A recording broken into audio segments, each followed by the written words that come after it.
Hello there and welcome to the Richie Allen television show in association with davidicke.com and beyondvision.tv for the week ending March the 11th, 2016. I hope you had a brilliant week. It's great to be with you. It always is. My pal and my producer Hayden Hewitt will drop in periodically or whenever he feels like it over the next 50 minutes or thereabouts. Loads and loads to talk about.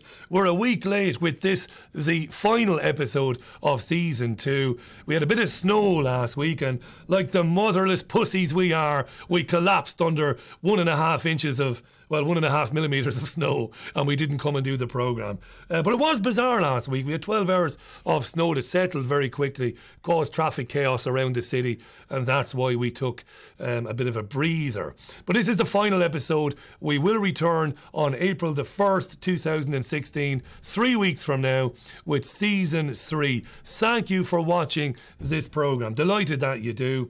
Check out davidicke.com, check out beyondvision.tv, liveleak.com, and my own website, richieallen.co.uk. On the screen, right there underneath me, are the details for my Facebook page and my Twitter thingamajig if you want to get in touch.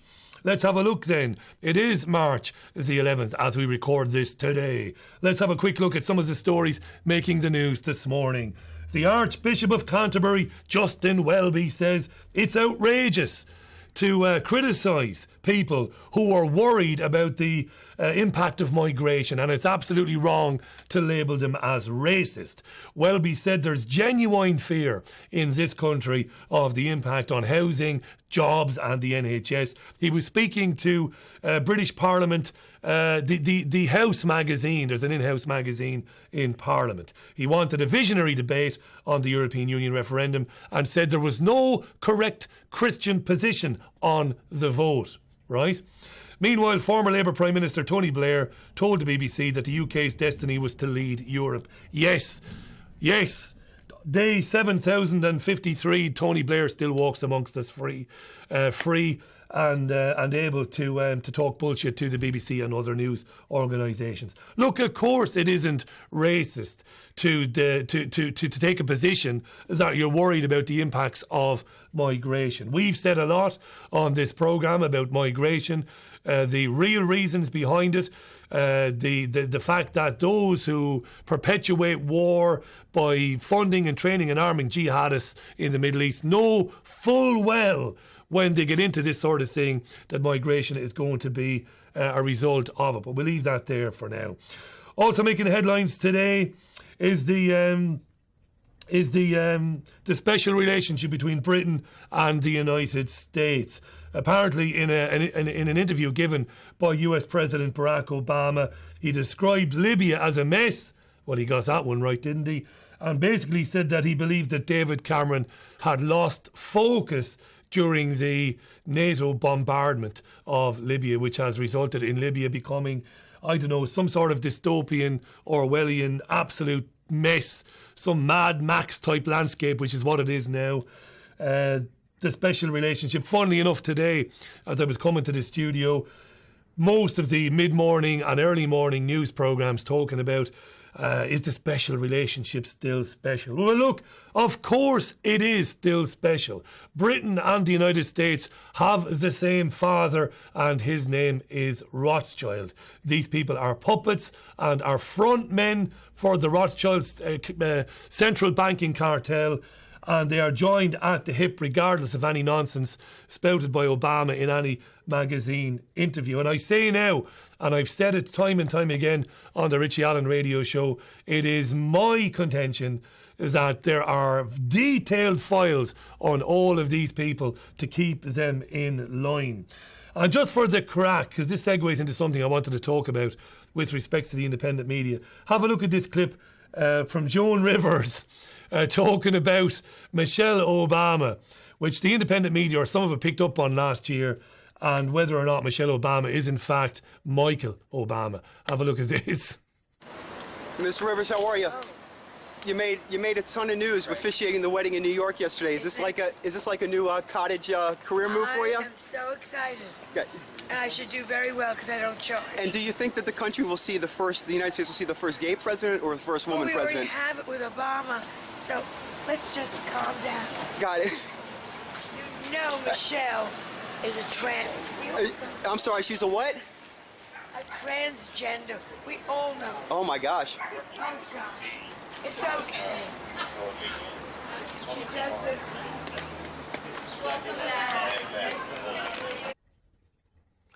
Joan Rivers was, of course, being funny when she said that. She wasn't being serious. This picture, of course, went around the world as well, questioning the gender of the First Lady of the US, Michelle Obama.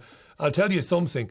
I'm sure that intelligence agencies in the United States, whether it's the CIA or the NSA or even the FBI, I'm sure they have detailed files on Barack Obama and who he really is to keep him in line. But his wife isn't a tranny. let's just get that one straight. And that brings me to something I kind of wanted to dip in and out of over the course of the show, but I've always been reluctant to do it. Mostly because I don't want to be seen to be criticising other content providers. But it brings me neatly to websites like Before It's News and AboveTopSecret.com, who publish this sort of absolute verifiable bollocks and manage to convince people on social media to share it as if it's factual. The latest one, Hayden, I was sent a Before It's News story this week that said that Hillary Clinton faced the death penalty over the Egyptian, over the Libyan embassy and the deaths of diplomats and the ambassador and emails and all of that. People were sharing that like it was going to happen. Well, BeforeIt'sNews.com. Given that I do sort of help run a site, I don't like to put down other sites, as you know. Yeah, but we can put down BeforeIt'sNews.com. Before It's News, there's a reason it's not news yet. There's a very strong reason most of this stuff isn't news and never will be news. It's clickbait. Yeah, of course it is. And it's appealing to the lowest common denominator, and they love it. You know, you got that, you got Above Top Secret. It's so secret, it's on the internet. I don't know, by the way, Hayden, if any of those sites are seriously controlled opposition. Now, I have my suspicions. You and I know is that when we do a video about something, trolls start appearing automatically. Sometimes they're generated by computer programs, and that is true. That's a serious thing. We've seen that with content providers like David Icke and Alex Jones and others. With the likes of these, I would have to suspect that somebody is trying to muddy the waters of serious questioning in the independent media by publishing the absolute nonsense that you see on Before It's News and Above Top Secret. What's your take on that? It's possible, I guess. I also have enough faith in people to know there are people that do genuinely believe in this sort of thing, and there are people that leap to conclusions and will put it forward as fact who don't have to work for governments. People are capable of that kind of interesting behaviour all on their own. Yeah. And there's money in it, of course. And the fact is, mentioning it will see us getting just, I mean, it's nothing fresh. I couldn't care less. But yeah, we're going to cop for some flag. But the fact, yeah, most of this stuff, it is the worst kind of fear-mongering nonsense. But it's just out and out lies. I mean, how can you be so dumb as to share a story on Facebook that says Clinton is being arrested? I mean, Jesus Christ, just switch over to any 24-hour news channel to find out she's not being arrested. Well, and she won't be arrested for anything. Maybe they work on averages. Yeah. You know, put out 2,000 ridiculous stories, one's going to hit, and then you got proof. We've seen you might get 100, 200, 300,000, yeah. We see a lot of people doing that. You know, just throw a load of stuff and eventually go, see, I was right. It demeans the independent media, man. Good point. Michelle Obama is no tranny. I don't believe she is. I know I'm going to be trolled later on, and I look forward to it. This utter bullshit that must be designed to throw a complete fog over really smart and really astute commentators like the aforementioned David and some of what InfoWars does and other producers, it must be said. Here's the good story you're going to like before we move into the story proper. Hayden, we love this. 0 hours contracts have been outlawed in New Zealand. This is fantastic, right? Whatever you might think about the New Zealand government or governments in general, this is brilliant. Parliament unanimously passed a bill to ban what the Guardian today, because it's the Guardian we have up there, have described as a controversial practice. Political parties across the board supported the ban, which is being hailed as a major victory for minimum wage workers, many of whom will work in the fast food industry particularly. Mike Treen is the leader of the Unite Union. Mike led the charge. He said the move was being closely followed by fast food workers worldwide. Of course it is, around the world, many of whom banded behind the New Zealand Workers' Campaign last year. Treen said it was like we had God sitting on our shoulder helping us out. It went wild. There are hundreds of thousands of workers in New Zealand currently employed on 0 hours contracts, which means that employers don't have to guarantee them work. However, the employee must be on standby 24/7. It's a terrible thing. And we know that the British government, the lying filth bag, George Osborne and his pals, constantly talking up employment figures, saying more people are in work than ever. They're not. They're on these heinous contracts as well. They've always been a source of controversy here in the UK, where the country's biggest sports retailer in the United Kingdom, Sports Direct, has 15,000 employees on 0 hour deals. Now think about that. That's, thanks Hayden, that's Mike Ashley there. That guy currently owns Newcastle United. I could talk a lot about what he's done with Newcastle United, but we're not into sports here on this programme.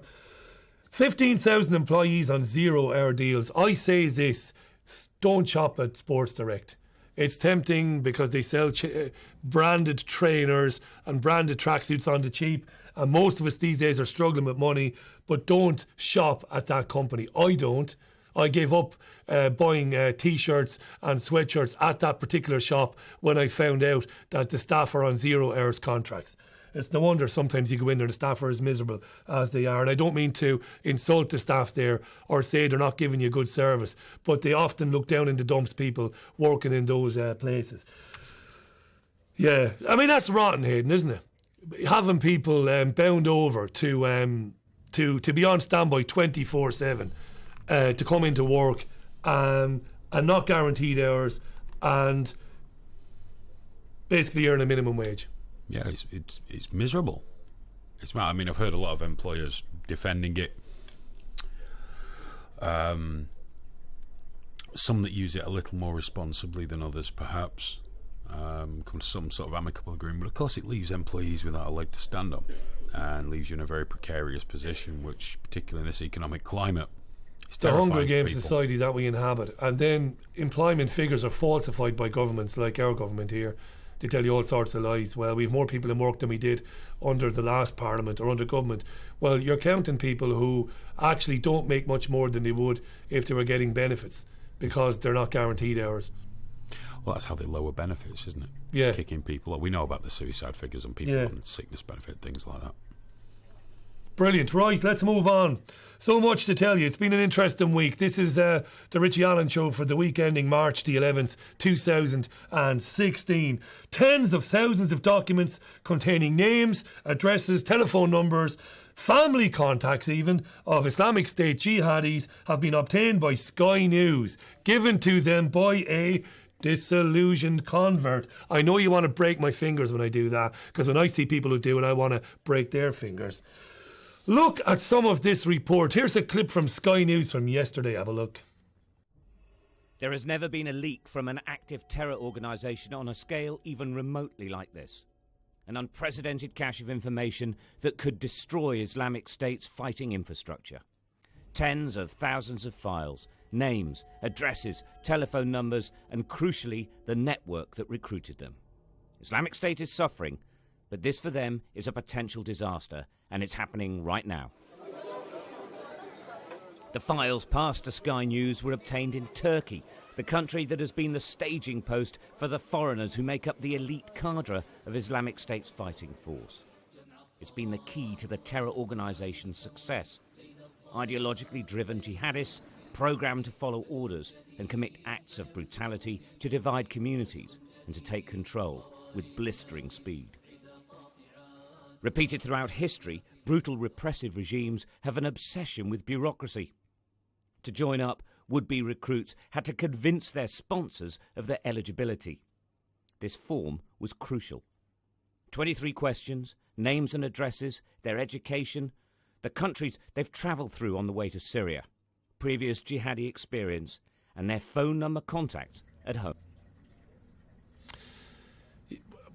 How did that conversation go with the Sky News foreign correspondent? You know, I'm fed up, I'm fed up. The beheadings aren't what they used to be.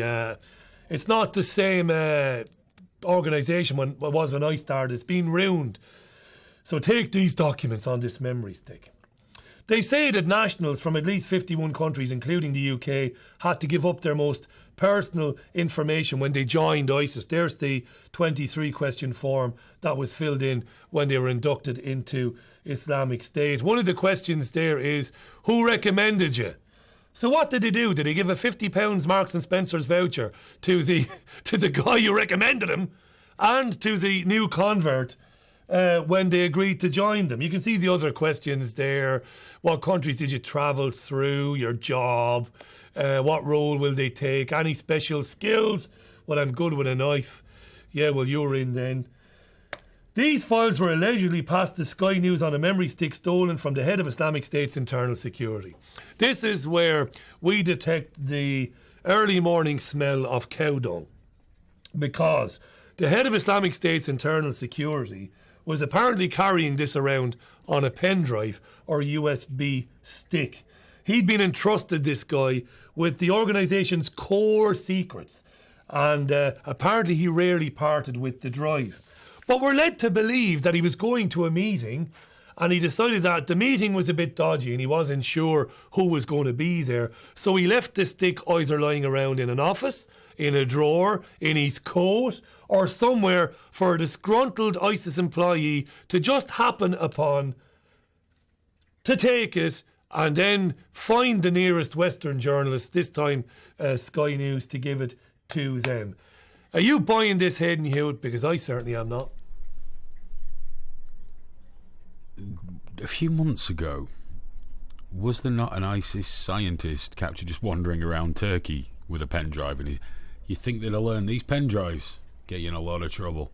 The scientist was on the pen drive. There were images of them making sophisticated bombs. Driverless cars and things like that. And I would suggest more cow dung. It's about time they started using the cloud, these boys.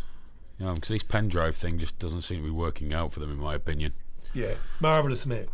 What you have there, dear viewer, I would suggest, is intrinsic evidence that Sky News are colluding with the intelligence agencies of this country and others to put out unconscionable propaganda bullshit in order to keep you living in a constant state of fear.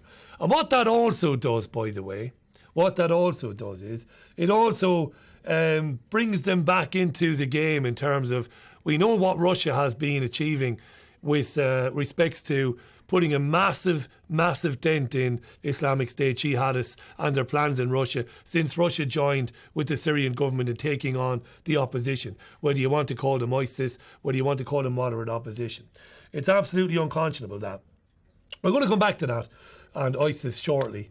Interpol has had a lot to say this week about the Islamic State, who they are, and about the fact that their presence in our country is all pervasive and that attacks are imminent. We'll come back to that shortly. We talked on the last show about the Munsters and the Addams family being rolled out for the Leave the European Union, Leave the EU campaign. That's the one. Well, they're now bringing out the A-listers because the Queen is apparently saying that she's all for leaving the European Union. The Sun reported this week that at a lunch with Nick Clegg, Michael Gove and others, the Queen said that the EU was going in the wrong direction. She was scathing, apparently. The palace has come out to deny that any such comments were made by the Queen. They've even gone and complained under the Press Complaints Commission. They've said that the headline must be supported by the text and that the headline doesn't support the actual text in the argument. Blah, blah, blah, blah. The in-out referendum is going to dominate TV and radio news for the next 3 months. You know that. Like it or lump it, I'm going to be talking a lot about it. My good friend and colleague Hayden Hewitt will do it on his own programme. We're going to have a lot to say about the EU until June. But don't expect a fair and balanced approach by the mainstream media. They're going to work hard and continue to work hard on convincing you to stay. Not all the media, though. RT's this week, to be fair, with an excellent, if very brief report on the lies told to you by the last few British Prime Ministers. RT say broken promises, we say lies. Have a look at this clip. Brexit campaign group Vote Leave has accused British leaders of steadily handing more money and power to Brussels. In a report titled 43 Years, 43 Broken Promises, they detail what they call the most serious U-turns made by British politicians on the EU. The report points to the white paper that was presented to Parliament on whether Britain should join the European Economic Community. It said that there was to be no question of any erosion of essential national sovereignty. But the next year, the European Communities Act 1972 was passed, which Vote Leave says established EU law as supreme over UK law. The report also points out that while in opposition, Tony Blair said that Britain shall retain its veto over immigration. Despite that, the study alleges that the Blair government handed over significant control of the UK's asylum system. And meanwhile, Tony Blair is also quoted as once saying that there is no such concept as a European army. But only last year, President of the European Commission, Jean-Claude Juncker, said that he would like to see the introduction of an EU army. And in 2011, David Cameron claimed that he had taken Britain out of responsibility for bailing out the Eurozone. But in July last year, the EU used funds from member states to bail out Greece, with even Chancellor George Osborne admitting that this was in flagrant breach of the agreement. There was a brief mention of Ted Heath in there, who came back with a terrible deal, of course. Nobody would say any different, even those who want to stay within the European Union today. Well, Heath was compromised by his predilection for young boys, wasn't he? Allegedly. I believe he probably was. This week, the Bank of England, the Governor of the Bank of England, Mark Carney, was accused at a Parliamentary Select Committee of bias towards staying in the Union. Have a look at this exchange with Jacob Rees-Mogg. Yes, it's dreadful to have to be supporting Jacob Rees-Mogg on programmes like this, but we're going to do it anyway. Mogg accuses Carney of pro-EU propaganda, saying that pre-European Union Britain did better in foreign investment when in fact it didn't. Have a look. Because this is what I think is doing your reputation and the reputation of the Bank of England harm, that you are coming out with the standard statements of the pro-EU group, that the figure for foreign direct investment in 1970 was that the UK received more than France and Germany combined before we were a member of the European Union. We have consistently received more foreign direct investment. The statements you make about the dynamism of the economy could just as well refer to the reforms introduced by Margaret Thatcher. It is speculative and beneath the dignity of the Bank of England to be making speculative pro-EU comments. I'm not going to let that stand. Let's take the example of trade. I'll give one response. I will give a single response in terms of that. Take the example of trade, and you can make an argument in terms of the growth of trade pre and post. But you make a specific argument on foreign direct investment in your speech. So you're now switching. There is a variety of channels. I'm very confident about the grounding of the foreign direct investment point. So we are going to move on. We are going to move on at this point. So you may get a chance for a rejoinder at the end of the session. But it's arguably, and the Bank of England shouldn't be arguable. The Bank of England should be said. I think we are going to. I think, if I may. We are. Well, I'm not sure you need to. Okay, I'll just make one last point. You're going to make it. You're going to make it very reasonable. Since you're going to make it very quickly. Governor, please, because we've been on this subject much longer than we had intended. The language we've used in the report, the language we use in the letter, is careful. It's not conclusive. Yes, a rueful Jacob Rees-Mogg there, shaking his head thinking, you lying little bastard. Mark Carney couldn't find his arse with two hands and a map. Here's the guy, and if you don't believe me, you can use any search engine to find this out, who has been incredibly wrong in growth and interest rise predictions over the last couple of years since he's been the Governor of England.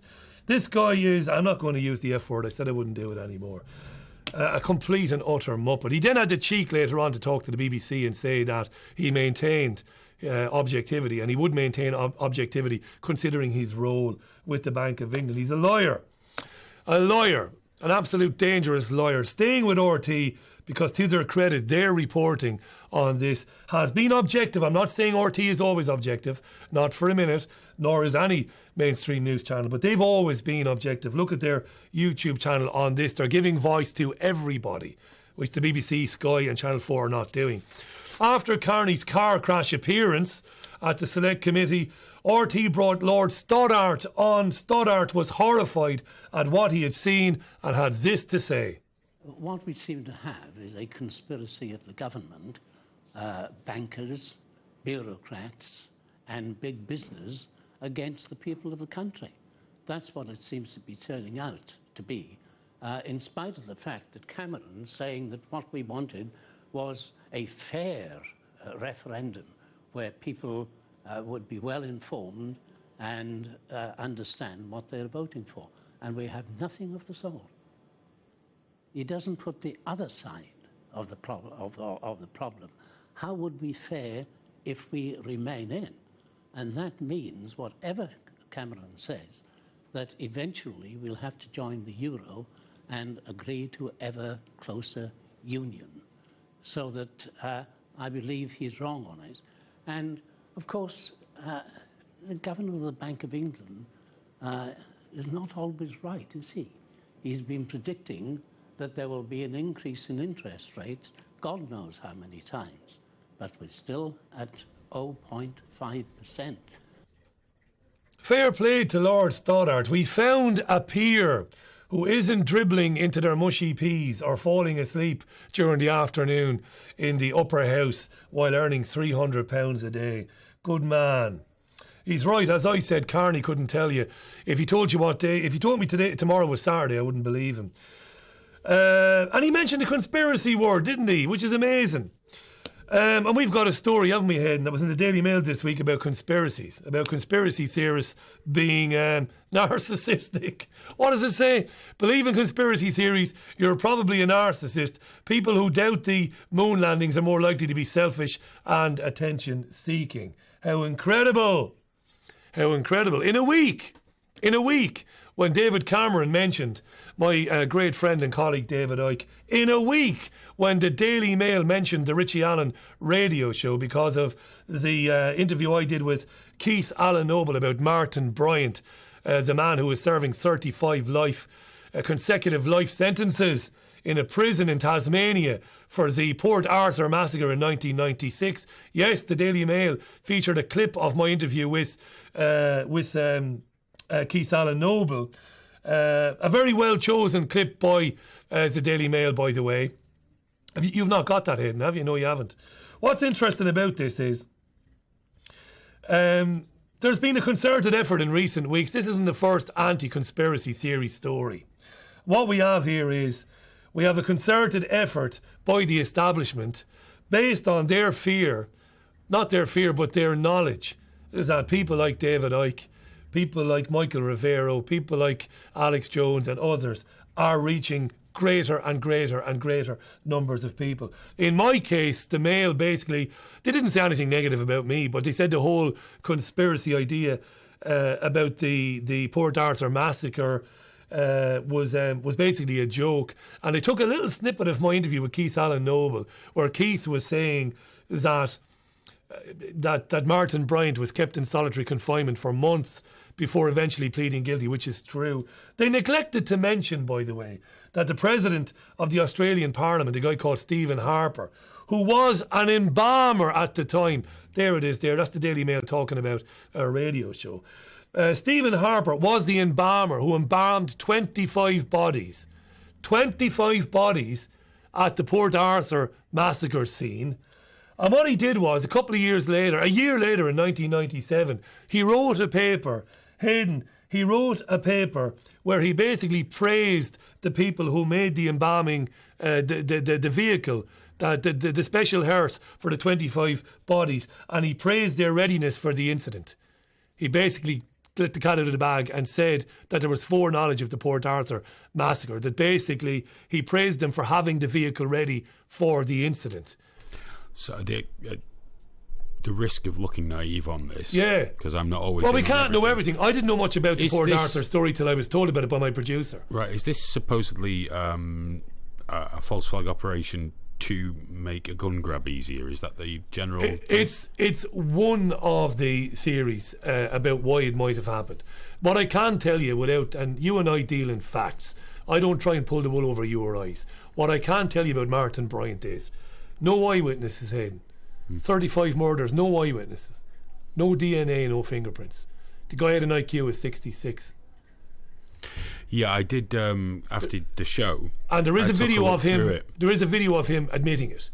It does seem incredibly unlikely that someone of his mental capacity would be able to carry out, allegedly with the levels of precision that he did. Yeah, he didn't use many bullets. These were kill shots most of the way. Yeah, and that usually takes an incredibly gifted shooter. But why would the Daily Mail take a little snippet of my interview with Keith?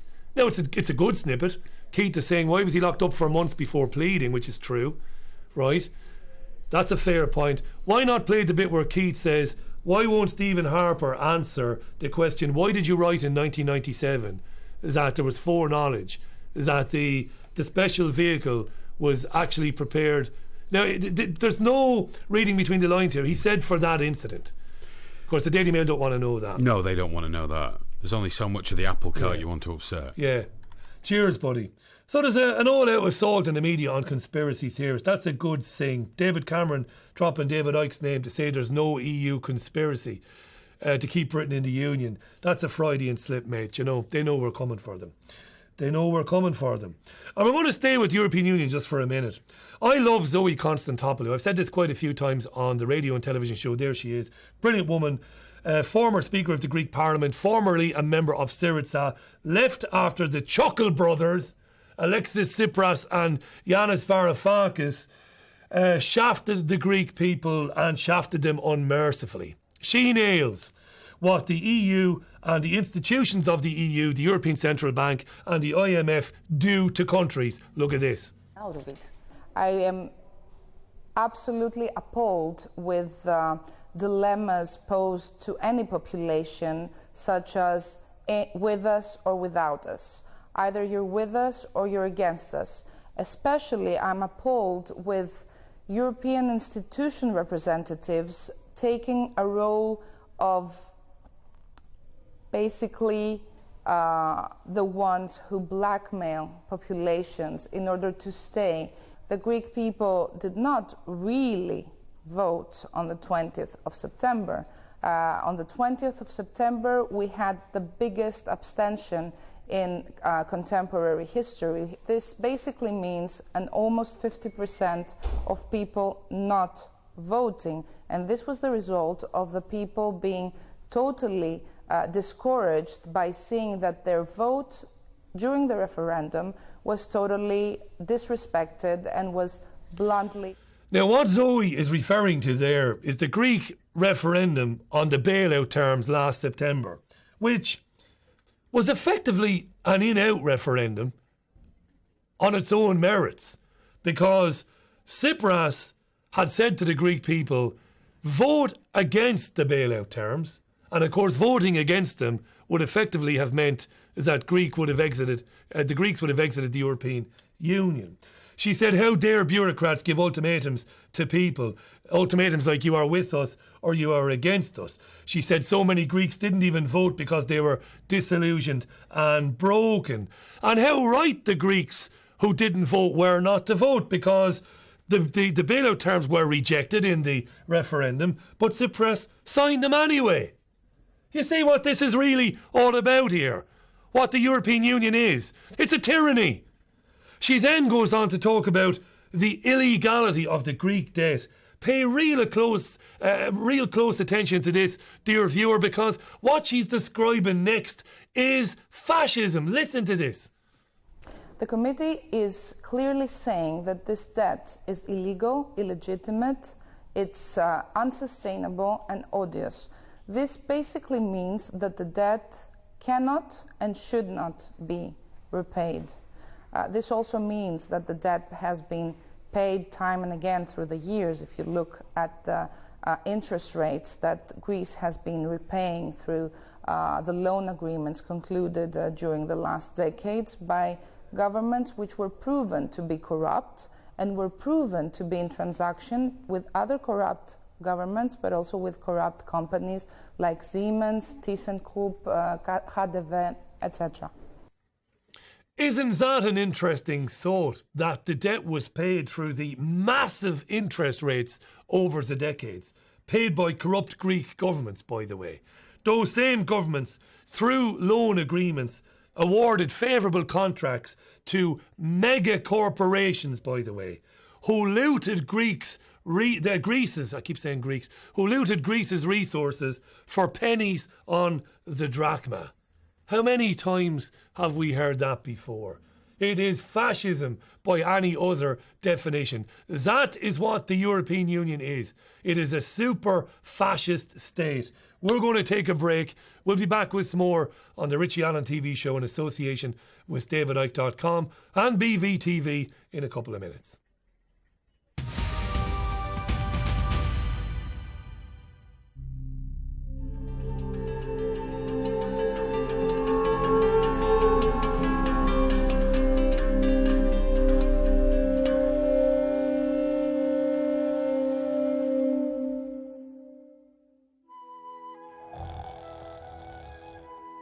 This man owns a small business. He works hard in his business. He spends his days dealing with customers, suppliers, and general aggravation. He certainly doesn't want to spend his days dealing with the VAT man as well. After all that, you'll often find him at evenings and weekends working on his books. Or not. Sound familiar? With the high levels of compliance and the severe penalties for getting it wrong, wouldn't it be better if someone else could find any problems before the taxman does? You've got better things to do with your time than worry about your books. Think of all the other things you could be doing instead of crunching numbers. Just put all your paperwork into a box and let Accounts Direct take care of everything. Bookkeeping, management, accounts, tax returns, VAT returns, payroll, and more. Accounts Direct. Accountants on your side.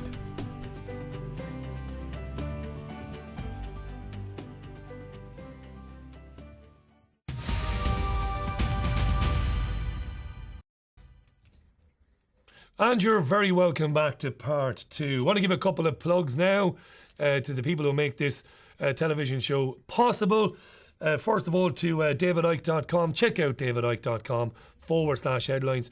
Fantastic news, by the way, for David's Irish followers. He's announced that he'll be in Dublin all day on January the 21st next year. That's a week after he's here in Manchester. He's here in Manchester on the 14th of January. All the information on the Worldwide Wake Up Tour is at davidicke.com and his new book, Phantom Self. He sent me this t-shirt, by the way. Sent it to me in the post. There was no caveat with that. He just sent it to me. I decided to wear it today. If you like it, it's a Vote Out t-shirt. I think it's available on davidicke.com. Thanks for sending me the t-shirt. Ikey. Check out beyondvision.tv. Fantastic charity. You're going to be hearing more about it in season 3 of the Richie Allen television show. Liveleak.com and the terrific LiveLeak weekly show, 10 p.m. Thursday GMT. It'll soon be BST. The clocks are going forward in a couple of weeks' time. But it's 10 p.m. GMT at the moment every Thursday. Terrifically funny, sarcastic, witty, entertaining show every Thursday on liveleak.com. My website, my Facebook page, my website, thanks Aidan, is richieallen.co.uk, and the Facebook details are on the screen, facebook.com/The Richie Allen Show. Thank you. Right. Rob Wainwright is the director of Europol, and he says that ISIS are upping the ante. Apparently the attacks in Paris last year show or prove that ISIS is coming after Europe with an international network of terrorists that they are radicalising online. Have a look. Well, I think Paris showed that ISIS in particular have decided to go global with their strategy, to take on the West using international network of terrorists rather than just so-called lone actors, to therefore plan and to carry out more spectacular style attacks. A picture that I see across Europe, I think it is likely that we will have another attack. We're working, of course, round the clock to to prevent that from happening. But this is a very, very serious threat. It's very likely we'll have an attack, he says. The terror chart, or the terror-coded, the colour-coded bollocks that is if you go on to the uk.gov or gov.co.uk or whatever it bloody is, the Home Office, you'll see that terror, the terror readiness or the terror alert chart is at severe. It's been at severe for years. You know, if you open the doors and don't check the backgrounds of those fleeing Syria, you might well have another attack. But isn't that the point, isn't it? The old false flag operations are wearing a bit thin. People are seeing through them. So you need to have some real attacks. Open the doors, let them all in, and, coincide that with destroying an entire country by arming the most radical and lunatic jihadists you can find. That'll force millions to leave. You know the story by now. Some of these guys will filter through. And in the meantime, you can scare the piss out of the population by telling them that an attack is imminent all the time. I've said this before on the radio show, and I believe it. ISIS is the Emmanuel Goldstein character from 1984. It's the enemy of the state. You never see them, you never hear them. Only on state media do you hear about them. Like the Sky News story earlier on. In 1984, Goldstein headed up a fictional organisation, of course, the Brotherhood, which was invented by the state. And that's what ISIS is. It's a fictional invention, an organisation. Don't get me wrong. The bloodthirsty jihadists who have reduced Syria to hell on earth and Libya to, well, not Libya, NATO did Libya, but the situation in Syria is real and was caused by these madmen. But the organisation was born out of Washington, D.C. and out of London. Again, I ask you this, and I have a question for you, Hayden Hewitt. Why has no Western journalist put them on television and spoken with them directly? Right. Good question, eh? Devil's advocate, two options. One of the last journalists to try that was Daniel Pearl. We're going way back now. We're talking Al-Qaeda. He was one of the last guys to try it with an extremist Islamic group that allegedly was funded by our intelligence agencies. So there's a safety issue for many journalists. However, I did see a journalist didn't stop rocking Jane around Fonda. Syria the other night. Didn't stop Jane Fonda. No, I saw a journalist the other night rocking around Aleppo and places like that, devastated beyond belief. Beyond belief, yeah. It looked like something from that computer game, The Last Mad of Us. Max. No, The Last of Us, with the destroyed streets and weeds growing up through the road. Post-apocalyptic nightmare, yeah. But apart from that, it's very tricky because also, even as a journalist, regardless of the fact that they do obviously have some friendly ISIS chaps that drop them off pen drives, it would appear ISIS aren't particularly well disposed towards journalists of the West. It would appear, but then again, maybe it's been manufactured to look like that. We are told, Hayden, that ISIS have an agenda. We are told that they are a political organisation with a military wing, that their political agenda is to bring about an Islamic caliphate in the world, or at least beginning in that region. Yeah. It stands to reason that given a chance to espouse their propaganda on Western media, that they would take the opportunity to do it. And there's no need, by the way, and I'm not having a go at you now, there's no need for anybody to go there to seize them. We have Skype. They have Skype. They're apparently very, very good at radicalising people online, which I don't believe either.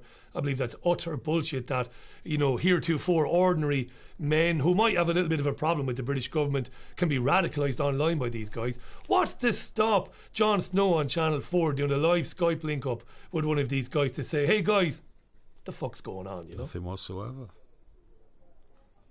Doesn't happen because ISIS are a manufactured group. I've never questioned the authenticity of the lunacy of them and their propensity for worse and worse and worse atrocities as time goes on.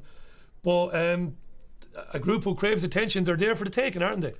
Well, I always believed, and I still believe, that when you create these organisations, you don't have to keep creating them.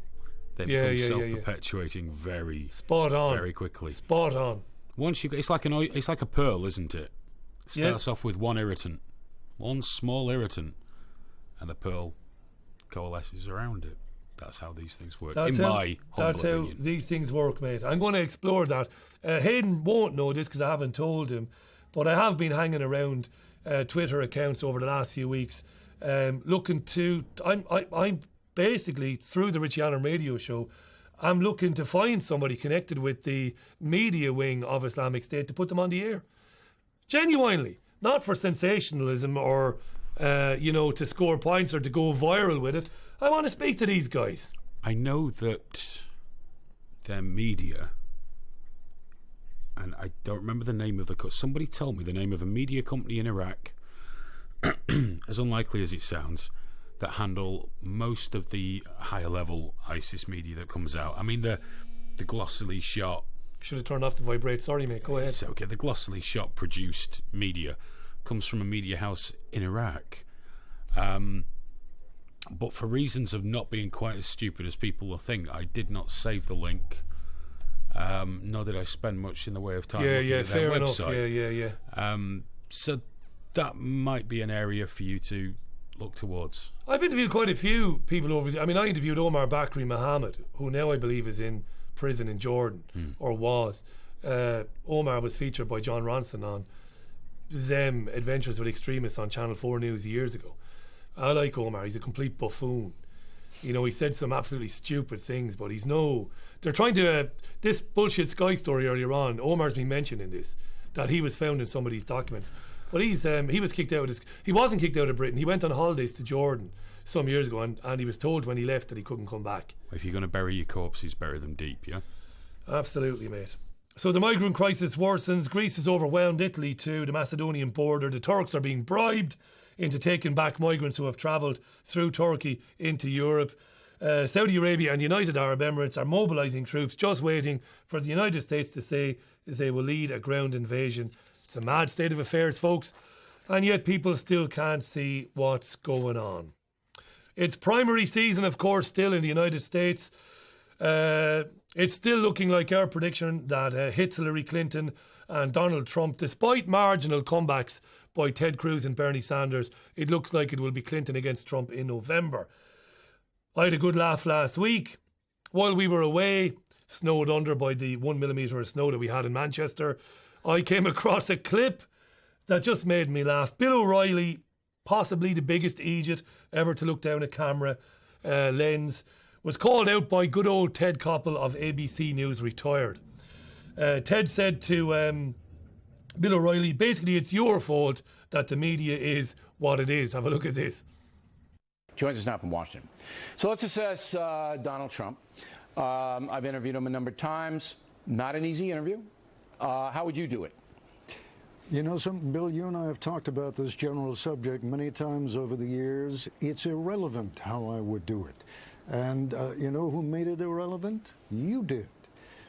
You have changed the television landscape over the past 20 years. You took it from being objective and dull to being subjective and entertaining. And in this current climate, it doesn't matter what the interviewer asks him. Mr. Trump is going to say whatever he wants to say, it as outrageous as it may be. Okay, but you know, your old network ABC does interview Mr. Trump on a regular basis. Yeah. And you know, our job, whether I'm a commentator or a reporter, is to get as much information, number one, and two, show the viewer who the person really is. So again, I'll go back to, he's sitting on Nightline, you're opposed right opposite him. How do you do it? Well, the first way you do it is not in the interview. You do it by some reporting. It's an old-fashioned concept, but I think demonstrating who and what Mr. Trump is and what his various policies really amount to is something you don't do in an interview. He doesn't answer the questions. As you pointed out, it's a whole different ballgame on cable TV. Commentators like me have just ruined the country. I cop to that. That's true. You have. Right. I've ruined everything. Hayden said to me during the clip there that somebody was probably fired after that. I guess they probably were. O'Reilly is so thick-skinned, though, that he's delighted. As long as somebody is talking about him, O'Reilly couldn't give a shit, you know. I remember Lee Camp, the comedian. We probably could have dug the clip out. Lee was on years ago. He was on Fox News and absolutely caused consternation by saying to a presenter on Fox News that Fox is a festival of ignorance. It is a festival of ignorance. Objective and dull to subjective and entertaining, said Ted Koppel. Old-fashioned reporting and digging down deep into the policies. I don't even know if Ted Koppel is right. I don't even know if that's ever been the case on cable news or on 24-hour news television channels. That's it in a nutshell. That is why, I suppose, programmes like this exist. We are one of thousands of programmes like this who seek to put the other side of things. Yes, at times we are incredibly subjective ourselves. I suppose we have to be. You know, our time is finite as well. If the mainstream media is not making any effort whatsoever to be objective or to really dig deep down into the meat on the bones of the policies espoused by Clinton and Trump and others, well, we have to put the other side of it.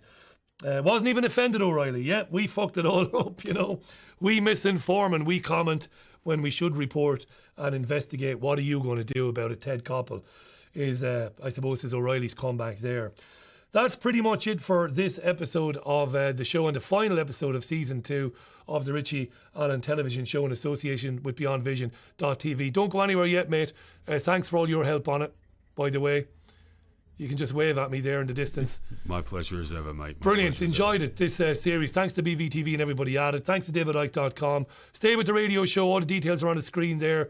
We're back on April the 1st with a brand new series of this particular programme. Until then, look after yourselves. Bye for now.